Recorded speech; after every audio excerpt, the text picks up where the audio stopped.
বাংলাদেশের অন্যতম জাতীয় নেতা আজকে এই পরিস্থিতি জনগণের পক্ষে সুস্থ রাখার জন্য তিনি গত 2-3 দিন ধরে দিন রাত পরিশ্রম করছেন, বিভিন্ন স্টেক হোল্ডারদের সাথে আলাপ আলোচনা করছেন। তারই একটি অংশ হিসেবে আজকে প্রধান উপদেষ্টার সাথে আমাদের মিটিং হয়েছে। সেই মিটিং সম্পর্কে এখন সংক্ষিপ্ত ব্রিফিং করবেন আমাদের জামাত ইসলামের মাননীয় আমির জাতীয় নেতা ডক্টর শফিকুর রহমান। আপনাদের জন্য কি বসে বললে ভালো হয়? ওকে,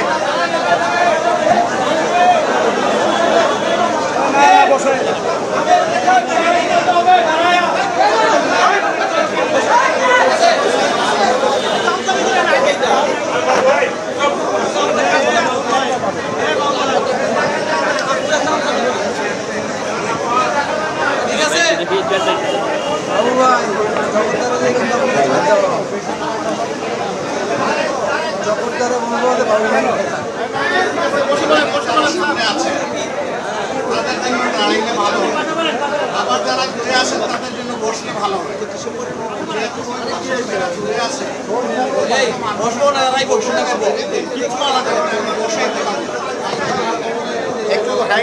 আসসালামু আলাইকুম ওয়া রাহমাতুল্লাহ।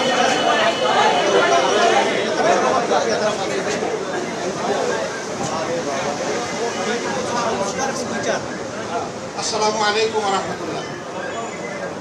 সাংবাদিক বন্ধুগণ, আপনারা নিশ্চয়ই অবহিত আছেন গত কয়েকদিন ধরে বাংলাদেশে কিছুটা অস্বাভাবিক অবস্থা বিরাজ করছিল। তারই ধারাবাহিকতায় গত পরশুদিন অর্থাৎ বৃহস্পতিবারে উপদেষ্টা পরিষদের একটা বৈঠক হয়। সেই বৈঠক থেকে প্রধান উপদেষ্টা তিনি একটা মেসেজ জাতিকে দিতে চেয়েছিলেন, কিন্তু সেটা দেননি। কিন্তু এই কথাটা খুব দ্রুত সমাজের সব দিকে ছড়িয়ে পড়ে, যার কারণে সমাজে একটা অনিশ্চয়তা, আশঙ্কা, আতঙ্ক দেখা দেয়। আমরা সেই দিনই বিষয়গুলোকে হিসাবে নিয়েছি, নোটিশে নিয়েছি। একই সময়ে একজন রাজনৈতিক নেতা তার জনপ্রতিনিধিত্বের একটা দাবি নিয়ে তিনি একটা অবস্থান নিয়েছিলেন। আবার আরেকটা গুরুত্বপূর্ণ জায়গায় আরেকটা দাবিতে আরেক দল অবস্থান নিয়েছিলেন। এই সব কিছু প্রধান উপদেষ্টার জন্য কিছুটা কষ্টের, কিছুটা বিরক্তির ছিল, যার কারণে তিনি তার দায়িত্বের ব্যাপারে পুনর্বিবেচনা করবেন এরকম একটা অভিব্যক্তি তিনি প্রকাশ করেছিলেন। কিন্তু কার্যত এটা অফিসের সামনে আসেনি। এ বিষয়ে আপনারাও আমাদের মতোই বিচলিত ছিলেন, আমরা এটা বিশ্বাস করি। কারণ দেশ আমাদের সবার, দেশ ভালো থাকলে আমরা সবাই ভালো থাকবো। 24 জুলাই বিপ্লবের মধ্য দিয়ে দেশে একটা পরিবর্তন এসেছে, কিন্তু এই পরিবর্তনে এখন যারা নেতৃত্ব দিচ্ছেন সরকারে, তারা তাদের পরিচয় হচ্ছে যে তারা কোনো পার্টিকে বিলং করবেন না। এটা হওয়া উচিত, কিন্তু এখানেও কিছু ব্যতিক্রম ঘটেছে। এটাও মাঝে মধ্যে সমাজকে উদ্বিগ্ন করেছে। আবার স্বাভাবিকভাবেই এই পরিবর্তন বা বিপ্লবের অবশ্যম্ভাবে দাবি ছিল যে অর্থবহ কিছু সংস্কার করা লাগবে এবং যারা অপরাধী তাদের বিচার হতে হবে। এই সংস্কার এবং বিচারের মধ্য দিয়ে একটা অর্থবহ নির্বাচন হবে। এই নির্বাচনে সমতল মাঠ থাকবে। নির্বাচনে যারা অংশগ্রহণ করবেন তাদেরকে কোনো ধরনের ষড়যন্ত্রের মুখোমুখি হতে হবে না। এখানে পেশি শক্তি এবং কালো টাকার প্রভাব চলবে না। 15.5 বছর মানুষ 3টা নির্বাচনে তার ভোটের অধিকার প্রয়োগ থেকে বঞ্চিত হয়েছে। এবার তারা নিঃসংকোচে নিজের এই অধিকারটা প্রয়োগ করতে চায় এবং এই সুযোগ পাবে নিশ্চিত হবে।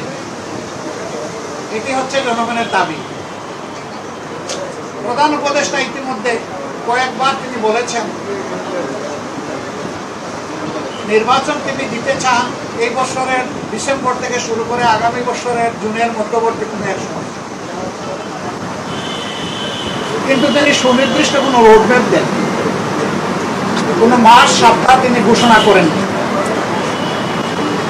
এটাকে কেন্দ্র করে বিভিন্ন ধরনের দাবি এই নির্বাচনের রোডম্যাপের ব্যাপারে আছে। আমাদেরও কিছু রিকমেন্ডেশন ছিল, আমরা তার প্রতি সম্মান রেখেই বলেছিলাম যে দায়িত্ব আমরা সবাই মিলে তাকে দিয়েছি, তিনি চেয়ে নেন এবং তিনি দলের পক্ষ থেকে নির্বাচিত কোনো দায়িত্বশীল নেতা নন, বরঞ্চ তিনি জনগণের ঐক্যমতের ভিত্তিতে এই জায়গাটায় একটা গুরুবার তিনি গ্রহণ করেছেন। তাকে আমরা তার সম্মান বজায় রেখে দেশের স্বার্থটা তিনি দেখবেন, সেটা আমরা সবসময় বলে আসছি। আমরা আজকে এই ব্যাপারে কথা বলেছি, আমরা বলেছি দুইটা বিষয় স্পষ্ট করা দরকার। একটা, নির্বাচনটা কখন হবে, আপনি যে সময়সীমা দিয়েছেন এর ভিতরেই জনগণের কোনো ধরনের বড় ভোগান্তি না হয়ে একটা কমফোর্টেবল টাইমে এই নির্বাচনটা হওয়া উচিত আমরা মনে করি। আর 2 নম্বর আমরা বলেছি এই নির্বাচনের আগে অবশ্যই সংস্কার এবং দৃশ্যমান বিচারের কিছু প্রক্রিয়া জনগণের সামনে আসতে হবে। সংস্কার শেষ না করে যদি কোনো নির্বাচন হয়, এই নির্বাচনে জনগণ তাদের প্রত্যাশা পূরণ করতে পারবে না। আবার সব সংস্কার এই সরকারের পক্ষে করা সম্ভব না। মাত্র 5টা সুনির্দিষ্ট বিষয়ে তারা হাত দিয়েছে, এতটুকু নিষ্পত্তি হওয়া উচিত সন্তোষজনকভাবে। এর পাশাপাশি এখানে জুলাই প্রক্লামেশনের ব্যাপার আছে, এগুলো সংস্কারের সাথে জড়িত। অনেক দলের দাবি দেওয়ার মধ্যেও কিছু ভিন্নতা আছে, এটা থাকবে, দল যেহেতু আলাদা মতেরও ভিন্নতা থাকবে, এটাই স্বাভাবিক। গণতন্ত্রের সৌন্দর্য হচ্ছে আমার মতটি আমি প্রকাশ করব, আরেকজনের মতের প্রতি আমি শ্রদ্ধা দেখাবো। আমি কারো মতকে তুচ্ছ জ্ঞান করবো না, উপহাস করবো না এবং কাউকে অপমানিত করবো না। কিন্তু আনফর্চুনেটলি এই সীমা আমরা অনেকেই রক্ষা করে চলতে পারি না, আমাদের পারা উচিত। গণতন্ত্রের স্লোগান হচ্ছে let us agree to disagree। আসো আমরা এক হই যে আমাদের ভিন্ন মত প্রকাশ করা অবকাশ আছে, সুযোগ আছে। এই থিওরির উপর আমাদের সকলকে আসতে হবে। আমরা বিশ্বাস করি সমস্ত দলই দেশকে ভালোবাসে, ভালোবাসার জায়গা থেকে দায়িত্ববোধের পরিচয় দিয়ে আমরা সবাই যদি এগিয়ে আসি এবং আমরা যদি সংস্কার প্রক্রিয়াকে অর্থবহ সহযোগিতা করি, তাহলে একটা অর্থবহ সংস্কারের মধ্য দিয়ে একটা অর্থবহ নির্বাচন নিশ্চিত হতে পারে ইনশাআল্লাহ। আমরা সেই দিনটির অপেক্ষায় আছি। সমাজে যে অস্থিরতা দেখা দিয়েছিল এই বিষয়টাকে কেন্দ্র করে, প্লাস বিভিন্ন ব্লকেটকে কেন্দ্র করে আপাত দৃষ্টিতে তা কিছুটা কেটেছে। আমরা এর স্থায়ী নিষ্পত্তি চাই এবং আমরা মনে করি যে 2টা রোডম্যাপ ঘোষণা করলেই তার অনেকটাই সমাধান হয়ে যাবে। একটা হচ্ছে সংস্কারের রোডম্যাপ, আর একটা হচ্ছে নির্বাচনের রোডম্যাপ। এই দুইটাই অতীব গুরুত্বপূর্ণ বলে আমরা মনে করি।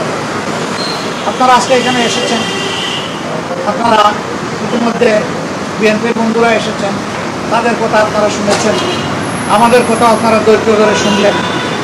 এই জন্য আমরা আমাদের পক্ষ থেকে আপনাদের প্রতি কৃতজ্ঞতা জানাই এবং ধন্যবাদ জ্ঞাপন করি।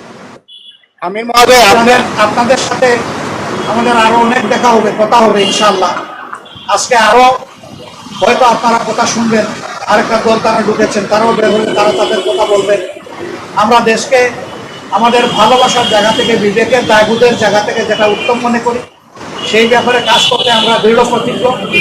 ন্যায় এবং সত্যের পথে আমরা অবিচল থাকবো, দেশের স্বার্থটাকে আমরা বড় করে দেখবো, এটি হচ্ছে আমাদের অঙ্গীকার। আপনাদের সবাইকে ধন্যবাদ। আমির মহোদয়, আপনারা যে আজকে আলাপ করলেন এটার প্রেক্ষিতে আপনারা কোনো সময়সীমা বেঁধে দিয়েছেন কিনা এবং আপনারা রোড এই সংস্কারের পরে নির্বাচন চাচ্ছেন কিনা? সবাই নির্বাচন চায়, আমরা না, এর আগের দল বলেছে যে যদি তারা নির্বাচন ক্ষমতায় যায় তাহলে তারা সংস্কার কন্টিনিউ করবে এবং আওয়ামী লীগের বিচার কন্টিনিউ করবে। আপনারা কি সংস্কারের পরে নির্বাচন? কখনো কখনো বললে তারা কিন্তু বারবার এখনো বলছে যে আমরা সংস্কারের বিরোধী নই, তবে নির্বাচনের রোডম্যাপটা আমরা চাই সুনির্দিষ্টভাবে, সেটা তো আমরাও চাই, কিন্তু আমরা কোনো সময় বেঁধে দিই। আমরা কমফোর্টেবল দুইটা টাইম আপনাদের মাধ্যমে এই জাতিকে জানিয়েছি। যদি সংস্কার শেষ হয়ে যায় তাহলে ফেব্রুয়ারির মধ্যভাগে এটা হতে পারে, আর যদি সংস্কারের ভিতরে শেষ না হয় আরেকটু সময় লাগে, এরপরেই যেহেতু রোজা শুরু হয়ে যাবে, রোজার পর হতে হবে, তারপরে এটাকে টেনে লম্বা করলে কোনো সুষ্ঠু নির্বাচন করা সম্ভব হবে না। আমাদের দেশের আবহাওয়া এটা এলাও করবে না। প্রধান উপদেষ্টা কোনো আশ্বাস দিয়েছে কিনা?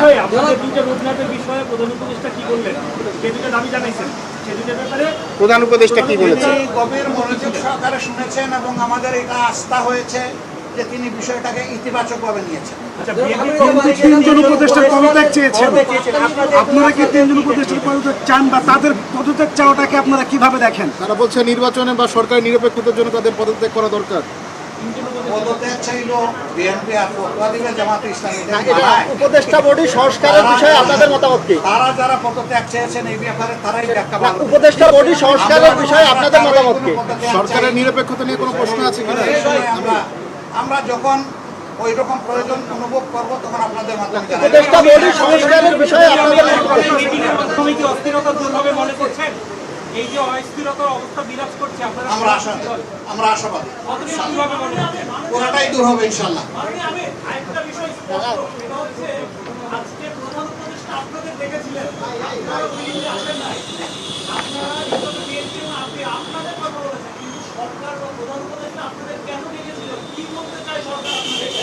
একটু যদি আপনি বলেন সরকার আপনাদেরকে কি বলতে চায়? এটা ঠিক আমাদের ব্যাপার আর বিএনপির ব্যাপারে একরকম না, একটু ডিফারেন্স আছে। আমরা কিন্তু নিজেই চেয়েছি এবং টাইমটা ফিক্স আপ হয়েছে। কালকে আপনারা সংবাদ মাধ্যমে এটা অলরেডি জানতে পেরেছেন। হ্যাঁ, সেটা আমি পরে আসতেছি।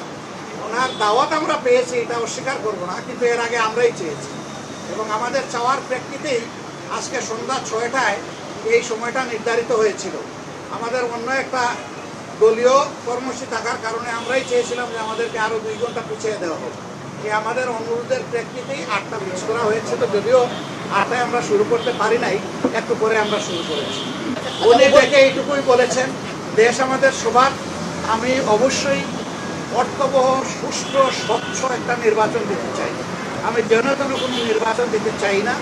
এবং তিনি আমাদের কথা মনোযোগভাবে শুনেছেন আর বলেছেন যে আপনাদের পরামর্শগুলা আমি প্রয়োজন মনে করি, আপনারা যে পরামর্শ দেবেন অবশ্যই আমি এগুলা কনসিডারেশন নেব, অন্যদের কথাও আমি শুনবো এবং আগামীকালকেও তিনি আরও অনেকগুলা দলকে দাওয়াত দিচ্ছেন, তাদের কথাও তিনি শুনবেন। সবার কথা শোনার পরে তিনি আশা করি তার একটা সিদ্ধান্ত তিনি ম্যাচিউর করবেন। সবাইকে ধন্যবাদ। উপদেষ্টা বডি সংস্কারের বিষয়ে আপনাদের মন্তব্য কি? আরো অনেক দেখা হবে। আসসালামু আলাইকুম।